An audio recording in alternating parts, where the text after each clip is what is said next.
Bonjour, bienvenue dans ce nouveau numéro de Traction. On est à Poussey, dans les Vosges, au salon de l'herbe et des fourrages. La qualité de l'endainage est un critère déterminant dans la chaîne de récolte de l'herbe. Je vous propose de découvrir différentes techniques d'endainage, tapis, soleil ou rotor. Petit tour d'horizon au salon de l'herbe.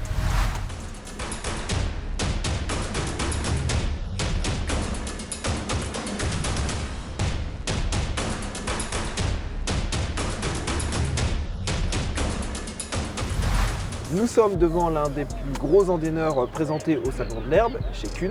David, est-ce que tu peux me présenter ce modèle? Nous sommes devant un endaineur 4 rotors qui est capable de travailler de 8,40 m à 12,50 m, qui se caractérise par son entraînement entièrement hydraulique. Quel est l'intérêt de cet entraînement hydraulique? L'intérêt de l'entraînement hydraulique, c'est qu'on va avoir une machine beaucoup plus simple. On a une dizaine de cardans en moins, des boîtiers en moins. Ça a aussi un avantage pour la partie entretien, parce qu'on a beaucoup moins de graisseurs. Et un autre aspect qui est propre à Kuhn, c'est qu'on va avoir la possibilité de faire tourner les rotors avant 20% plus vite. Quel est l'objectif quand on fait tourner les rotors avant 20% plus vite?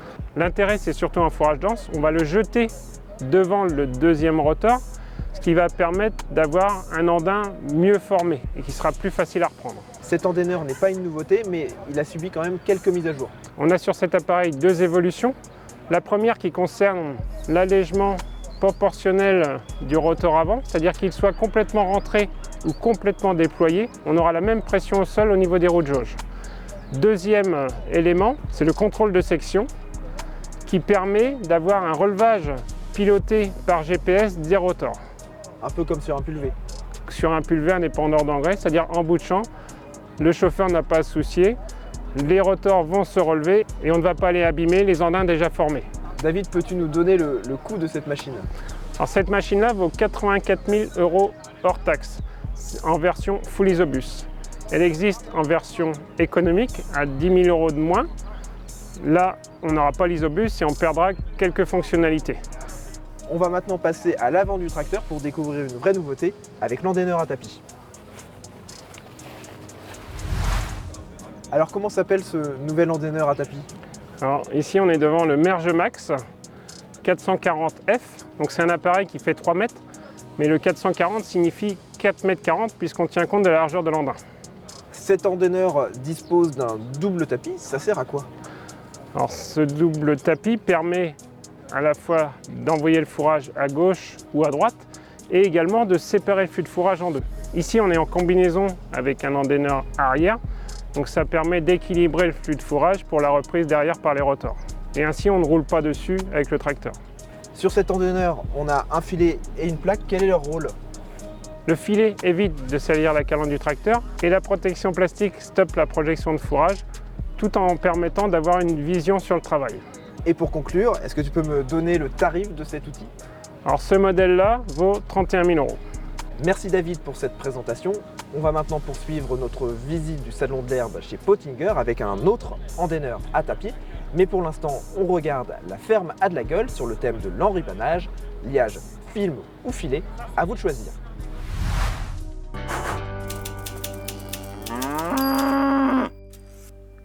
Bon Dorothée, aujourd'hui, vidéo sur l'herbe. Ah ouais. Bon, tu vas pas me faire tout un foin quand même. Non, mais je suis pas vraiment emballée. Enrubané, tu veux dire? Sur les presses enrubaneuses, il y a un choix à faire. Soit un liage par filet classique, soit un liage par film plastique. C'est nouveau ça? Bah, pas tant que ça, mais c'est vrai qu'on n'en voit pas beaucoup dans les champs. Mais alors, comment choisir entre les deux? Je vous explique ça tout de suite. Première différence, le prix. Le liage par filet en général c'est de série, alors que le liage film c'est en option et ça coûte en général autour des 10 000 €. On ajoute à cela le prix par balle qui est globalement 2 fois plus cher pour le film plastique, ça commence à faire une sacrée différence. Mais alors, pourquoi est-ce qu'on utiliserait du film? Eh bien parce qu'à part le prix, le filet n'a pas vraiment d'autres avantages. De manière générale, les balles liées par film sont plus stables, plus étanches à l'air et ont une densité plus élevée. Ainsi, il y a moins d'air à l'intérieur de la balle, donc moins de moisissures et donc moins de pertes. Une étude menée en 2013 au Royaume-Uni a montré que le liage par film plastique permettrait de produire 15 litres de lait supplémentaire par balle par rapport au filet. En plus des pertes qui sont inférieures, les taux de matière sèche et de sucre sont également meilleurs. Même si l'investissement de départ est plus important, cela peut donc s'avérer plus rentable. On peut aussi tout simplement parler de la praticité du film. On peut ouvrir la balle avec un simple couteau, et là, pas de risque que les fourrages se prennent dans le filet. Pour le recyclage, c'est aussi plus simple, tout part dans la même poubelle. Vous l'aurez donc compris, le film, ça permet de mieux valoriser ces fourrages et ça facilite quand même pas mal la vie. Après voilà, si vous êtes déjà satisfait de la qualité de vos balles et que vous les consommez rapidement, ça vaut peut-être pas forcément le coup pour vous. J'espère en tout cas que vous y voyez désormais plus clair. Ciao!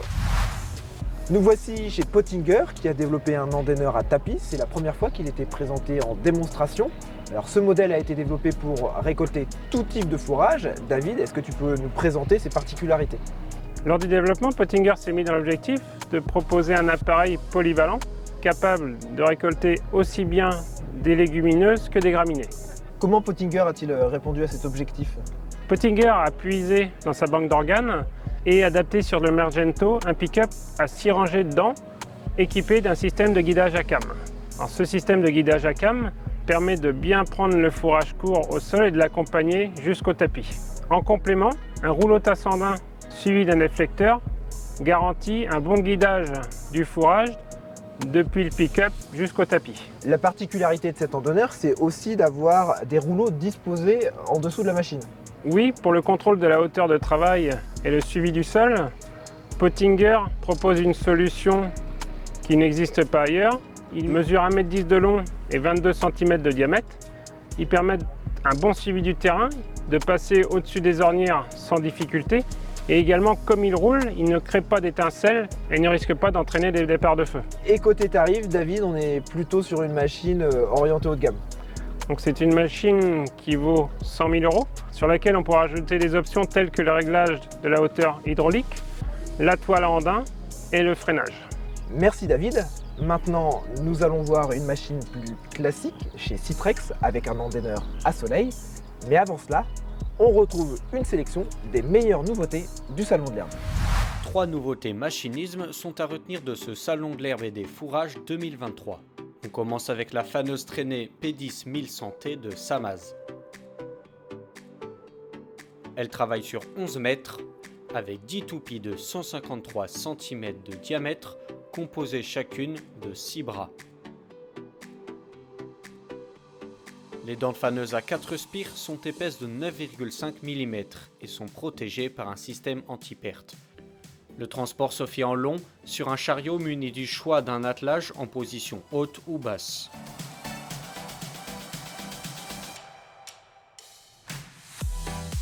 La machine reçoit en option une toile de bordure. Le débattement est d'environ 80 cm aux extrémités, en positif et en négatif.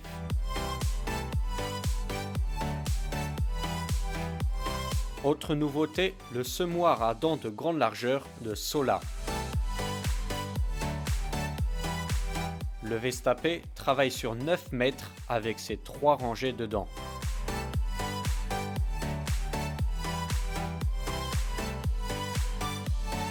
Il est conçu pour intervenir sur labour, sur préparation de sol superficiel et en direct.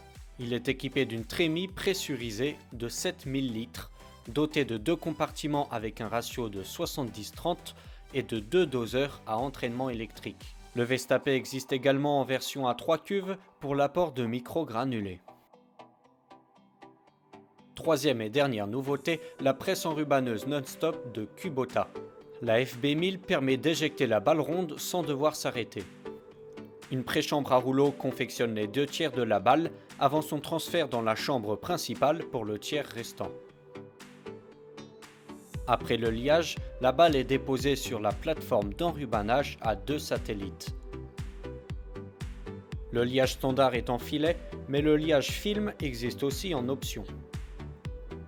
Le système de coupe de la FB1000 est caractérisé par un rotor runner de 800 mm de diamètre doté de 25 couteaux. La presse enrubanneuse finit par sortir une balle de 125 cm de diamètre.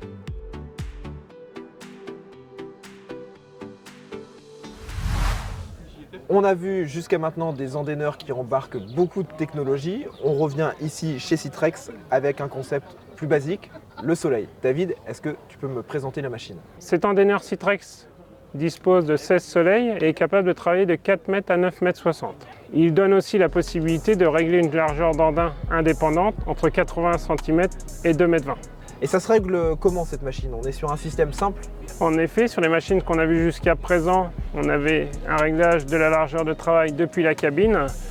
Ici, sur l'Andener Citrex, on quitte son siège et on vient tourner une manivelle. On est devant une machine assez large, ça se traduit comment en termes de débit de chantier? Alors, le débit de chantier est quand même conséquent, hein. J'ai eu l'occasion de rencontrer des utilisateurs.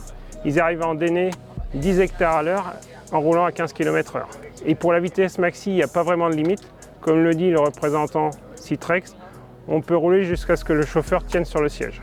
Et par rapport à cette question de débit de chantier, est-ce qu'il y a d'autres machines dans la gamme Citrex? Citrex propose une gamme qui démarre à 7,50 m et termine à 11,70 m. Et côté tarif, David, ça donne quoi? On est sur une machine assez économique, je crois. La simplicité se traduit par un tarif abordable. On est à 34 000 € pour une machine qui procure un débit de chantier important. Merci David. On va maintenant remonter le temps et regarder l'histoire de l'Eli. Et vous allez le voir, on va encore parler d'Andener à soleil. L'Eli a fabriqué des tracteurs. Et oui, ça a bien fait partie des projets du constructeur. Il a longtemps été question de développer des engins agricoles et sa vocation pour la robotique en élevage laitier est relativement récente. Pour comprendre tout ça, il faut remonter 75 ans en arrière.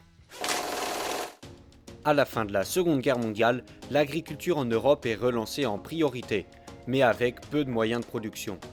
En 1948 aux Pays-Bas, deux frères Harish et Cornelis van der Lely inventent le râteau soleil. Cet outil permet d'endainer le foin sans abîmer la récolte. Il marque la fondation de la société Lely. L'objectif est simple, développer des machines agricoles pour faciliter le travail du sol et la récolte de l'herbe.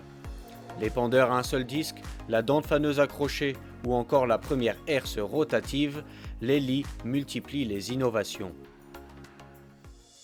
Fin 1969, l'entreprise présente le Lely Hydro 90, un tracteur à transmission à variation continue. Il a pour objectif de faciliter le passage des vitesses. La transmission hydrostatique permettait au tracteur d'aller jusqu'à 22 km/h en marche avant et 12 km/h en marche arrière. À la recherche de plus de puissance, Lely développe ensuite un Hydro 150. Mais le projet ne prend pas. Les systèmes entièrement hydrauliques, bien qu'étant à haute pression, perdent leur puissance trop rapidement. Lely essaye d'autres modèles, sans succès, et abandonne définitivement ses projets de tracteur. À la fin des années 80, la société prend un grand virage. Elle veut répondre à une demande venant des éleveurs, celle d'une traite des vaches automatisée. Elle met en service en 1992 un robot de traite nommé Astronaut. La machine rencontre un vrai succès et 30 ans plus tard, l'entreprise s'est entièrement recentrée autour de l'élevage laitier. Lely a créé un racleur de caillebotis, un robot repousse-fourrage ou encore un robot d'alimentation. 5 générations d'astronautes ont été développées, pour 43 000 modèles installés dans le monde. Finalement, Lely n'a jamais été un grand constructeur de tracteurs, mais s'est fait une renommée à l'international avec une idée nouvelle, robotiser l'élevage. Nous avons vu 3 types d'Andener, c'est l'heure du bilan avec toi David. On va commencer par l'Andener à rotor. Alors, quels avantages? Les avantages, la qualité d'endainage et le tarif. Et ses inconvénients? Les inconvénients, le débit de chantier qui peut être limité et il faut bien le régler pour amener ni terre ni cailloux. Même question pour l'Andener à tapis, ses avantages? Le débit de chantier et le respect du fourrage. Ses points négatifs? Le prix, et si c'est une machine mal réglée, elle aura tendance à faire des paquets. Et enfin, dernier appareil observé aujourd'hui, l'Andener Soleil. Peux-tu me donner ses points positifs, ses arguments? La simplicité mécanique et le prix très abordable. Et les points de vigilance de l'Andener à soleil? C'est une machine qui peut trouver ses limites en fourrage lourd et on lui reproche parfois de faire un andin torsadé, mais certains constructeurs ont trouvé la parade. Et pour conclure, David, tout ne se joue pas à l'endainage, il faut bien sûr veiller à une bonne qualité de fauche. La hauteur de fauche est déterminante. L'idéal est de travailler entre 6 et 8 cm. Cela permet à l'air de circuler sous le fourrage et de faciliter sa reprise. Les machines s'en trouvent préservées puisqu'elles ne vont pas gratter le sol et ne pas se dégrader. Merci David, on se retrouve bientôt pour un nouveau numéro de Traction. On se quitte maintenant avec le zapping des réseaux sociaux.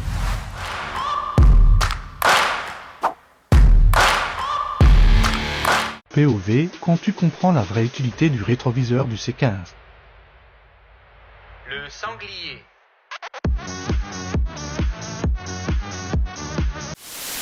pour faire parler dans le pays. Comment tu fais? C'est pas compliqué, la semaine prochaine ils annoncent la pluie toute la semaine.